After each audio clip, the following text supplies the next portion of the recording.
Hello everyone. 70 points cover हो गए हैं। अब हम बात करेंगे 71।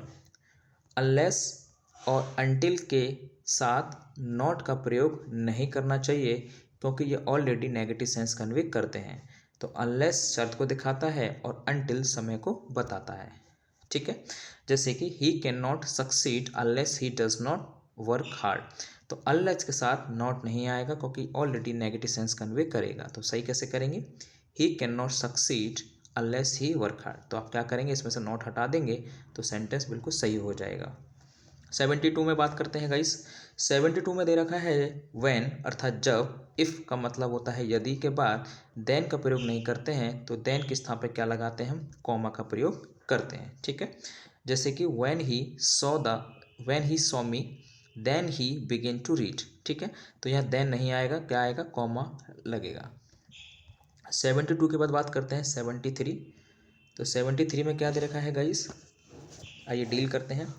LEST, लेस्ट का मतलब होता है कहीं ऐसा ना हो, और ना हो इसका मतलब नेगेटिव सेंस कन्वे कर रहा है, और इसके साथ हमेशा क्या करते हैं, मॉडल का प्रयोग करते हैं, शुड। ठीक है, कहीं ऐसा ना हो के बाद हम हमेशा क्या करते हैं, शुड का प्रयोग करते हैं। जैसे वॉक केयरफुली लेस्ट, कहीं ऐसा ना हो you may not fall.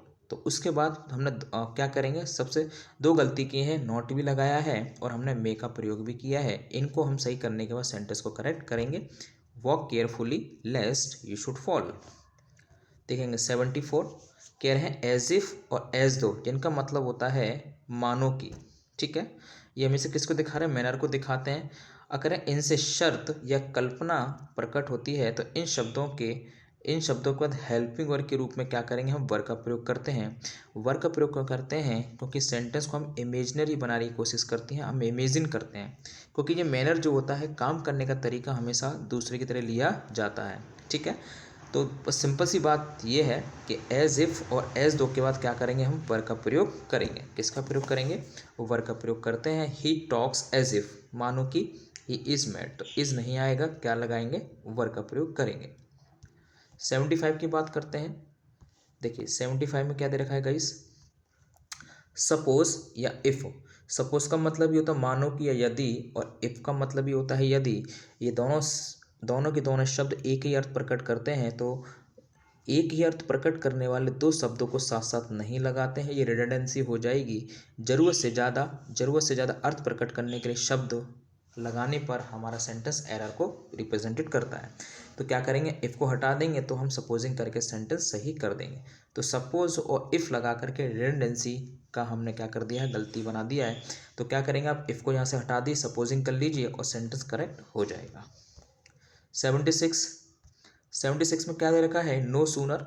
No sooner वाले वाक्यों को हम क्या करते हैं, निम्न तरीके से बनाते हैं। जैसे कि नो सूनर के साथ आप हेल्पिंग वर्ब लगाएंगे, क्योंकि नो सूनर हमेशा इन्वर्जन का कार्य करता है, और इन्वर्जन मैंने बताया था कि हेल्पिंग वर्ब क्या होगी, सब्जेक्ट से पहले लगाई जाएगी।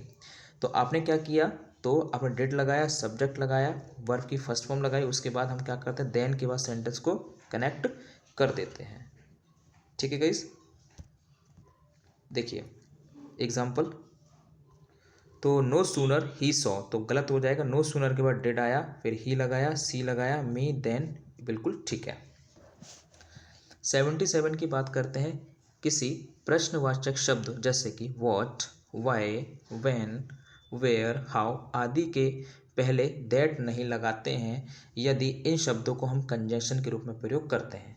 तो ये चीज़ मैंने आपको नरेशन में सिखाई थी, जब हम डायरेक्ट से इनडायरेक्ट बनाते हैं और इंट्रोगेटिव वाले पार्ट को हम डील करते हैं, तो क्वेश्चन वर्ड वाले शब्दों में हम क्या करते हैं, इन्हीं को ही हम क्वेश्चन वर्ड बना लेते हैं। और ये ऑलरेडी क्या करते हैं, क्वेश्चन वर्ड का काम करते हैं। तो क्वेश्चन वर्ड के साथ कंजंक्शन अगर हमने इनको बना लिया है, तो ये कंजंक्शन होने पर दूसरा कंजंक्शन नहीं लगाते हैं, क्योंकि एक सेंटेंस में साथ साथ में दो कंजंक्शन नहीं लगाएंगे। ठीक है, ये बात यहाँ पे कही गई है। ठीक है गाइस, तो क्या कहा गया है कि अगर किसी सेंटेंस में ये इंट्रोगेटिव वर्ड्स अगर कंजंक्शन का काम करते हैं तो ये दैट यहाँ पर नहीं आएगा। Is that clear? I hope everyone has got the point. देखिए 78 में क्या दे रखा है, इन और एट। अगर इन और एट की बात करते हैं, अगर इन का प्रयोग स्थान के रूप में, प्रीपोजिशन आप जानते हैं, प्रीपोजिशन किन्हें कहते हैं, प्रिपोजिशन ये एक रिलेटिंग वर्ड्स होते हैं, क्या करते हैं, रिलेट करते हैं, ठीक है, कि किस तरीके से कोई और एक नाउन दूसरे नाउन से रिलेट हो रहा है, ये कंजंक्शन ही हमें प्रिपोजिशन ही हमें बताएंगे। तो अगर इन प्रिपोजिशन का प्रयोग स्थान के भाव में यूज़ किया गया है तो ध्यान रखेंगे इनका प्रयोग देश, बड़े शहरों और बड़े स्थानों के लिए प्रयोग करते हैं, जबकि एट का प्रयोग छोटे शहरों, कस्बों और गांव के अर्थ में यूज़ करते हैं या गांव इनके लिए यूज़ करते हैं।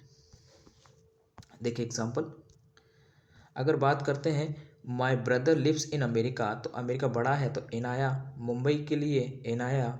अगर बात कर पोरबंदर छोटा है गुजरात के कंपैरिजन में, तो गुजरात ने इन लिया और पोरबंदर ने एट लिया, ठीक है। तो छोटे स्थान के लिए एट और बड़े स्थानों के लिए इन प्रिपोजिशन का प्रयोग करते हैं। पॉइंट नंबर 79 की बात करते हैं गाइस। तो इन और एट का प्रयोग जब समय के अर्थ में होता है तो इन क्या करेगा, समय के किसी भाग के लिए, जबकि एट का प्रयोग निश्चित समय के लिए क्या करते हैं, हम प्रयोग करते हैं। जैसे he will leave the plane in 3 hours, कि वो 3 घंटे में यहाँ से चला जाएगा। 3 घंटे का मतलब यह है कि 3 घंटे का समय जो लिया है वो 3 घंटे के अंदर जाएगा। अगर हम कहें he left the place at 3 o'clock, तो ये बिल्कुल निश्चित समय की बात कर रहा है, बिल्कुल 3 बजे की बात कर रहा है। 80 की बात करते हैं, तो देखिए 80 में क्या दे रखा है गाइस,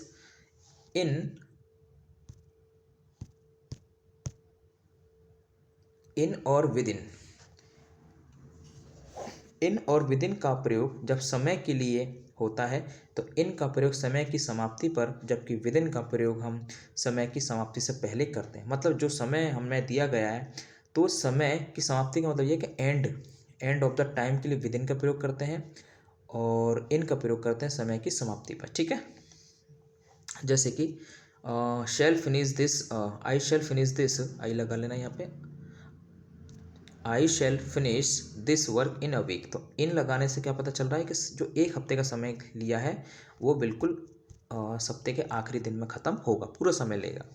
अगर हम बात करते हैं he will return from Delhi within a week, तो विद इन का मतलब ये है कि विद इन अ वीक का मतलब होता है कि जो हफ्ते में 7 दिन होते हैं तो वो दूसरे दिन, तीसरे दिन, चौथे दिन, तो किसी भी दिन भी आ सकता है, ठीक है। ये पूरे समय को यूज़ नहीं करेगा, उस समय से पहले ही ये काम हो जाएगा, तो ये डील करता है विद इन। 81, इन और इनटू का प्रयोग हम गति एवं स्थिरता, यानी इन का प्रयोग गति किसके लिए, स्थिरता के लिए करते हैं। इन का प्रयोग हम स्थिरता के लिए और इनटू का प्रयोग हम गति के लिए करते हैं, ठीक है। देखिए जैसे कि she is in the house, वो कांस्टेंट अवस्था में, ठीक है ना, नॉन मूवेबल पोजीशन में इन लगाते हैं और मूवेबल वाली कंडीशन में क्या करेंगे, इनटू का प्रयोग करेंगे।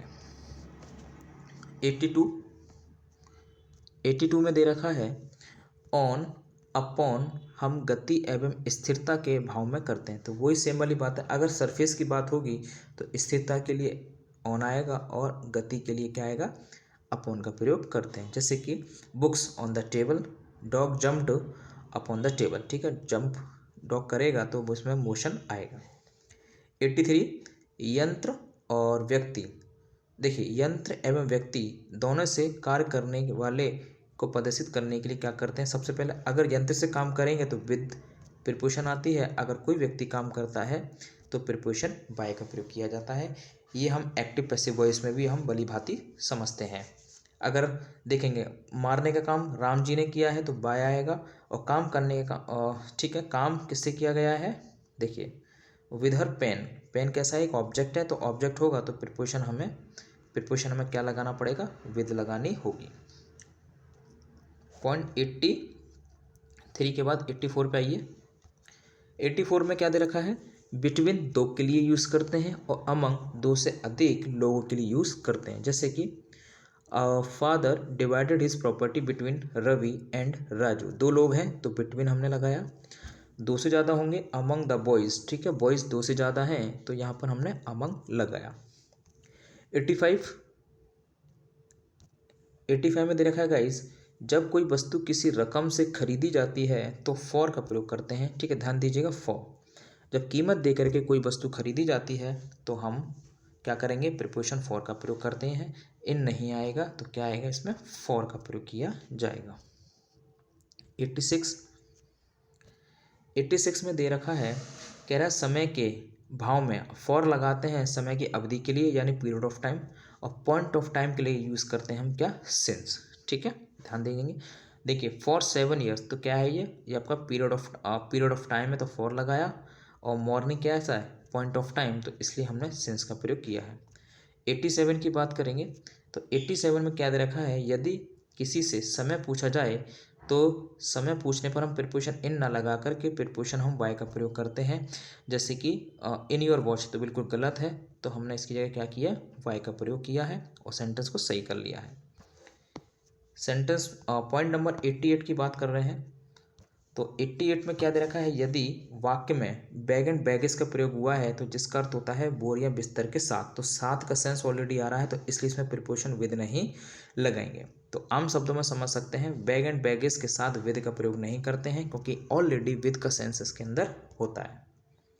तो पॉइंट की बात करते हैं 89, तो कह रहे हैं एट का प्रयोग तारीख, दिन, किसी निश्चित दिशा, ठीक है, और किसी विषय में अच्छा होने के लिए हम क्या करते हैं, प्रीपोजिशन एट का प्रयोग करते हैं। ठीक है, 15 अगस्त देखो ये बिल्कुल ठीक है ऑन, और यहाँ पे देखें आई गो टू टेम्पल, ठीक है ना, ऑन ट्यूसडे, ये भी ठीक है। उसके बाद ठीक है डिस्टेंस, ठीक है, किसी भी डायरेक्शन में हम ध्यान के लिए बोलते हैं तो इट आएगा, और ध्यान दीजिएगा किसी भी सब्जेक्ट में हम अच्छे होते हैं तो ऑन ना करके क्या लगाएंगे, प्रीपोजिशन एट का प्रयोग करते हैं। पॉइंट 90 है ऑर्डर और रिजेंबल। ऑर्डर का मतलब क्या होता है, आदेश देना, और रिजेंबल का मतलब होता है सम्मान देना, या समान होना, एक जैसा दिखना। हम शकल के लिए लगाते हैं रिजेंबल सॉरी। जैसे कि Ravi has ordered for 10 books, तो ध्यान दीजिएगा इनके बाद हम क्या करते हैं, प्रीपोजिशन नहीं लगाते हैं। तो ऑर्डर हो गया, रिजेंबल हो गया, इनके बाद कोई भी प्रीपोजिशन नहीं आएगी, कोई भी प्रीपोजिशन नहीं लगाते हैं। तो फॉर इधर गलत है। ठीक है, 91 में दे रखा है गाइस, कह रहे हैं अगर किसी सेंटेंस साइन आया है तो साइन से पहले हम पुट नहीं लगाते क्योंकि साइन ऑलरेडी एक वर्ब का काम करती है। अगर आप पुट लगा रहे हैं तो पुट के बाद हम कभी साइन नहीं लगाएंगे क्योंकि साइन वर्ब होती है, लेकिन नाउन जरूर आ सकता है। वर्ब के बाद नाउन आ जाएगा तो साइन का नाउन हो जाएगा सिग्नेचर, तो सेंटेंस इस तरीके से सही हमारा हो जाएगा। ठीक है, जैसे कि पुट यहाँ पर वर्ब है तो यहाँ पर वर्ब एक और लगाइए, गलत है तो सिग्नेचर बिल्कुल ठीक हो जाएगा। सेंटेंस नंबर 92 में क्या दे रखा है, कह रहा है यदि किसी सेंटेंस में यस्टरडे आया है, लास्ट इवनिंग आया है, ठीक है, तो ये हमेशा क्या करते हैं, ये पास्ट को शो करते हैं, तो पास्ट को शो करने पर हमेशा सेंटेंस पास्ट इंडेफिनिट में आएगा। ठीक है, तो देखेंगे यस्टरडे आने पर हैव लगाया है तो हैव गलत है तो सेंटेंस पास्ट इंडेफिनिट में लगेगा। ठीक है गाइस।